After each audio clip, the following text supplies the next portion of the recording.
दोस्तों, झारखंड के छात्र बीजेपी के बयान बहादुर सांसद निशिकांत दुबे से सवाल कर रहे हैं कि भूख हड़ताल वाले वादे का क्या हुआ। 13 अगस्त की तारीख तो निकल गई है, आप भूख हड़ताल पर कब बैठेंगे?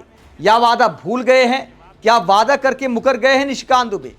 झारखंड के छात्र सवाल पूछते हैं कि माना कि आप राहुल गांधी पर टारगेट करने में बिजी हैं, मस्करी करने में बिजी हैं, पूर्व प्रधानमंत्रियों पर कीचड़ उछालने में व्यस्त हैं, लेकिन भगवान राम के नाम पर राजनीति करने वाली पार्टी के सांसद को, भगवान राम के नाम पर दूसरों को टारगेट करने वाली पार्टी के सांसद को भगवान राम की सीख तो याद रखनी चाहिए कि रघुकुल रीत सदा चली आई, प्राण जाए पर वचन न जाए। तो वचन याद दिला रहे हैं झारखंड के छात्र। क्या वचन दिया था निशिकांत दुबे ने, वो वचन भी आपको दिखाएंगे। पहले बात करते हैं कि सोशल मीडिया पर किस तरह प्रदूषण फैला रहे निशिकांत दुबे। एक महिला प्रधानमंत्री जिसे क्यूबा के राष्ट्राध्यक्ष बहन की तरह मानते थे, फिडेल कास्ट्रो बहन की तरह मानते थे इंदिरा गांधी को, और इंदिरा गांधी को लेकर इस तरह की फोटो शेयर करना, कामाग्नि जैसे शब्द का इस्तेमाल करना, राहुल गांधी को जवाब देते हुए ये कहना कि राहुल गांधी जी इस गले पड़ने को जठराग्नि कहते हैं या कामाग्नि। तो देश की महिला प्रधानमंत्री का अपमान किया जा रहा है, वो महिला प्रधानमंत्री जो इस वक्त दुनिया में नहीं है। एक सांसद खुल्लम खुल्ला उनका अपमान कर रहे हैं और हमारे माननीय प्रधानमंत्री चुप हैं। अगर पीएम मोदी को कोई अनजान व्यक्ति भी बुरा भला कह जाए, मां की गाली दे जाए, तो उसके बाद आंदोलन होते हैं, टीवी डिबेट होती है, खुद पीएम मोदी विक्टिम कार्ड खेलते हैं, पीएम मोदी के कई बयान आते हैं, चुनावी मंच से लेकर संसद तक, इंस्टाग्राम से लेकर ट्विटर तक पीएम मोदी विक्टिम कार्ड खेलते हैं। मेरी उस मां को, जिसका राजनीति से कोई लेना देना नहीं, जिसका शरीर भी अब नहीं है, मेरी उस मां को आरजेडी कांग्रेस के मंच से भद्दी भद्दी गालियां दी गई। अगर देश की बेटियां अपशब्द कहें पीएम मोदी को, तो खुद ही कह देते कि चलो मैंने आपको माफ किया। कुछ शरारती बच्चों ने भद्दी भद्दी गालियां दी, मुझे तो गालियां दी गई, मेरी स्वर्गीय माता को भी गालियां दी गई। न जाने कितना भद्दा स्वरूप था, मैं उन्हें माफ करना चाहता हूं। खुद ही माफ करके महान हो जाते हैं। बेटियों पर लाठीचार्ज जो हुआ, बेटियों पर जो अत्याचार हुआ, उसके लिए माफी की मांग प्रधानमंत्री से की जाती है, लेकिन प्रधानमंत्री खुद ही माफ कर देते हैं विक्टिम कार्ड खेलने के लिए। अगर पीएम मोदी का मान सम्मान है, अगर वाकई पीएम मोदी नारी वंदना में यकीन रखते हैं, तो निशिकांत दुबे जैसे सांसद इतनी हिम्मत या हिमाकत कैसे कर जाते हैं कि देश की महिला प्रधानमंत्री पर इस तरह खुल्लम खुल्ला कीचड़ उछाल रहे हैं और प्रधानमंत्री तमाशा देख रहे हैं। जब दूसरे दलों से जुड़े महापुरुषों की बात आती है तो पीएम मोदी आंखों पर पट्टी बांध लेते हैं। बापू के 3 बंदर वाली कहावत वहां पर लागू हो जाती है, या फिर महाभारत का उदाहरण ले तो धृतराष्ट्र वाली भूमिका में आ जाते हैं। ना मीडिया सवाल करेगा, मीडिया एंकर सोशल मीडिया पर तो सांत्वना के तौर पर न्यूट्रल दिखने के चक्कर में कुछ कुछ बोल देंगे, लेकिन क्या टीवी डिबेट कर पाएंगे? मैडम रूबिका लियाकत के विचार आप सुनिए। योगी देवनाथ जो इंदिरा गांधी की वही तस्वीर शेयर करते हैं और उस पर ओछी बात लिखते हैं, तो उसके बाद रूबिका लियाकत क्या कहती हैं? देवनाथ जी आप भी वही कर रहे हैं जो राहुल गांधी ने किया, जो निशिकांत दुबे कर रहे हैं। राहुल गांधी और संदीप दीक्षित ने गलत किया है, घेर रहा है तो उनको घेरो। उनको टारगेट करने के लिए आप भी महिला का ही चरित्र हनन कर रहे हैं। मुझे इसी बात से दिक्कत है, औरत का सम्मान औजार नहीं है, जब कुछ ना मिले तो औरत को ले आओ अपनी लड़ाई में। तो रूबिका लियाकत ने सोशल मीडिया पर न्यूट्रल दिखने के चक्कर में जो सही बात बोली है, क्या टीवी के पर्दे पर उस पर गर्जना कर पाएंगी? क्या निशिकांत दुबे से सवाल कर पाएंगी कि आपकी हिम्मत कैसे हुई एक महिला प्रधानमंत्री पर ऐसे कीचड़ उछालने की? क्या रूबिका लियाकत में इतनी हिम्मत है कि निशिकांत दुबे को बुलाकर उनका इंटरव्यू कर सकें और उनकी बखियां उधेड़ सकें? जिस तरह विपक्षी पार्टियों के प्रवक्ताओं पर तरह तरह के शब्द इस्तेमाल करती हैं, पाखंडी, धूर्त जैसे शब्द इस्तेमाल करती हैं, क्या रूबिका लियाकत और हमारे टीवी चैनल के एंकर निशिकांत दुबे से सवाल कर पाएंगे?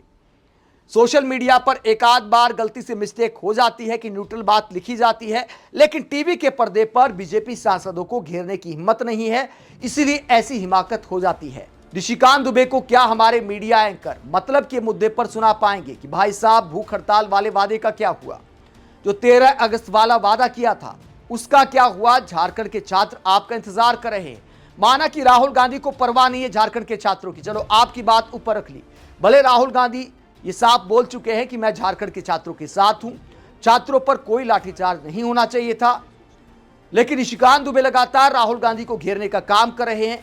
और इसी घेरने के क्रम में निशिकांत दुबे ने एक वादा किया था, तो भगवान राम पर राजनीति करने वाले निशिकांत दुबे और बीजेपी सांसदों को कम से कम अपना वादा निभाना चाहिए। क्या वादा किया था ये आप देख सकते हैं, कितनी तारीख का वादा था ये भी आपको बता देते हैं।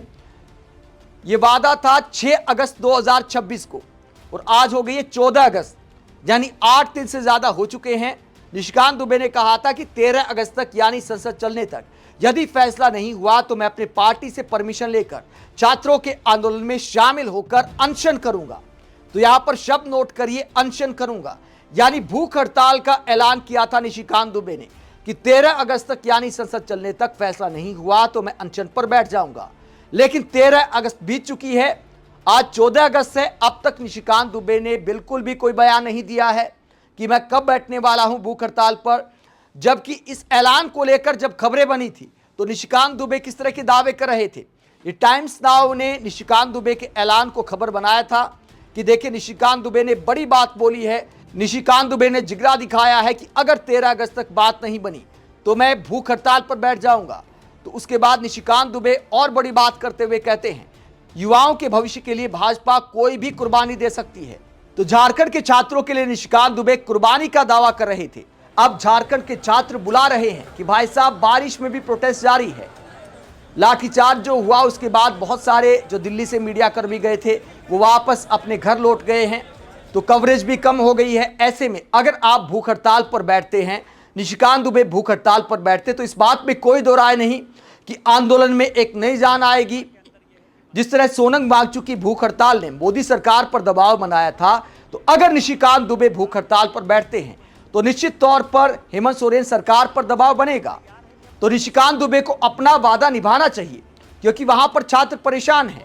बहुत सारे छात्र निशिकांत दुबे का इंतजार कर रहे हैं, इस बात की उम्मीद करते होंगे कि निशिकांत दुबे भाई साहब ने, सांसद साहब ने वादा किया था भूख हड़ताल पर बैठने का, तो आएंगे, एक नई जान आंदोलन में आएगी। निशिकांत दुबे आएंगे तो बीजेपी का पूरा इकोसिस्टम जोर शोर से प्रचार करेगा। हेमंत सोरेन सरकार पर दबाव बनेगा कि छात्रों की सारी मांगे मानी जाएं। तो क्या निशिकांत दुबे अपना वादा निभाएंगे या फिर जो परमिशन वाली लाइन लिखी थी कि पार्टी से परमिशन लेकर छात्रों के आंदोलन में शामिल होकर अनशन करूंगा, तो क्या पार्टी ने परमिशन नहीं दी है? क्योंकि एक दिन तो बीत चुका है, अब तक निशिकांत दुबे ने कोई भी बयान जारी नहीं किया है कि मैं कल से बैठूंगा कि परसों से बैठूंगा। संसद सत्र का समापन हो चुका है, 13 अगस्त बीत गई है, निशिकांत दुबे का कोई नया बयान सामने नहीं आया है। अगर पार्टी ने परमिशन नहीं दी है तो वो भी निशिकांत दुबे को बताना चाहिए कि पार्टी को मेरी सेहत की चिंता है, मैं बयान बहादुर सांसद हूं, अगर मैं भूख हड़ताल पर बैठ जाऊंगा, भगवान न करे मेरी सेहत खराब हो गई, अगर मुझे कुछ हो गया तो फिर गांधी परिवार वाला मंत्रालय कौन संभालेगा? क्या इस बात की चिंता है पार्टी को? तो निशिकांत दुबे को इस बात की चिंता भी नहीं करनी चाहिए क्योंकि उस मामले में भी बहुत सारे उम्मीदवार हैं। गिरिराज सिंह भी अच्छा बोल लेते हैं राहुल गांधी पर। दुर्भाग्य है कि ऐसे नालायक हमारे विपक्ष के नेता हैं। इसके अलावा कंगना रनौत भी नई खिलाड़ी मैदान में आ गई हैं, तो उस मंत्रालय की चिंता ना करें, राहुल गांधी वाला मंत्रालय संभालने के लिए बहुत सारे सांसद हैं। निशिकांत दुबे को झारखंड के छात्रों की चिंता करनी चाहिए और वहां जाकर भूख हड़ताल पर बैठना चाहिए ताकि छात्रों के आंदोलन में नई जान आ सके और छात्रों की सुनवाई हो सके। आप इस पूरे मुद्दे को लेकर क्या सोचते हैं? कमेंट बॉक्स में अपनी राय जरूर दें, साथ ही चैनल को सब्सक्राइब भी करें। नमस्कार।